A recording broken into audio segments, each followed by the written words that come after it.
চিরাচরিত রাজনৈতিক কর্মসূচির বাইরে এসে এক নতুন দৃষ্টান্ত স্থাপন করল বাংলাদেশ জাতীয়তাবাদী দল বিএনপি।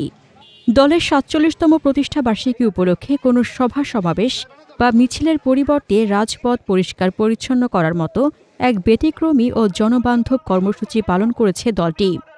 বিএনপির ভারপ্রাপ্ত চেয়ারম্যান তারেক রহমানের নির্দেশনায় সাভারে একটি পরিচ্ছন্নতা অভিযান পরিচালনা করেন স্থানীয় বিএনপি ও এর অঙ্গ সহযোগী সংগঠনের নেতাকর্মীরা। রবিবার সকালে সাভার উপজেলা এলাকায় আয়োজিত এই কর্মসূচিতে নেতাকর্মীরা ঝাড়ু হাতে রাস্তায় ধুলাবালি ও পড়ে থাকা ময়লা আবর্জনা পরিষ্কার করেন। ঢাকা ১৯ আসনের সাবেক সংসদ সদস্য ডাক্তার দেওয়ান মোহাম্মদ সালাউদ্দিন বাবুর নেতৃত্বে এই কার্যক্রমে স্বতঃস্ফূর্তভাবে অংশ নেন দলের বিভিন্ন পর্যায়ের নেতারা।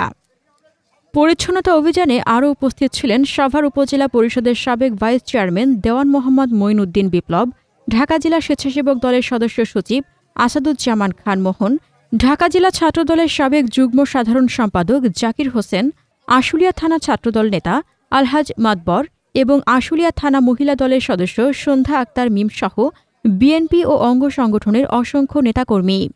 এখন থেকে আমরা অন্তত এই মাস এবং সুযোগ পেলে এবং আমরা যদি নেতাকর্মী আরো উৎসাহ উদ্দীপনা থাকে আমরা আগামী মাসে এই ধরনের কর্মসূচি করতে চাই।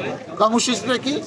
একটা হলো যে পুকুর জলাশয় যেসব জায়গায় অনেকদিন ধরে আবর্জনা ময়লা কচুরি পড়ে সেগুলো নষ্ট হয়ে গেছে, সেখানে কোনো কাজ হচ্ছে না, সেখানে কেউ গোসল করতে পারছে না, সেখানে কেউ দৃষ্টিনন্দন ব্যাপারগুলো সেইগুলো আমরা করব।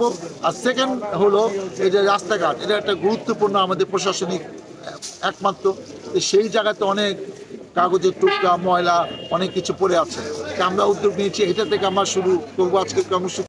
বিএনপির এই উদ্যোগকে এলাকার সাধারণ মানুষ ইতিবাচক হিসেবেই দেখছেন।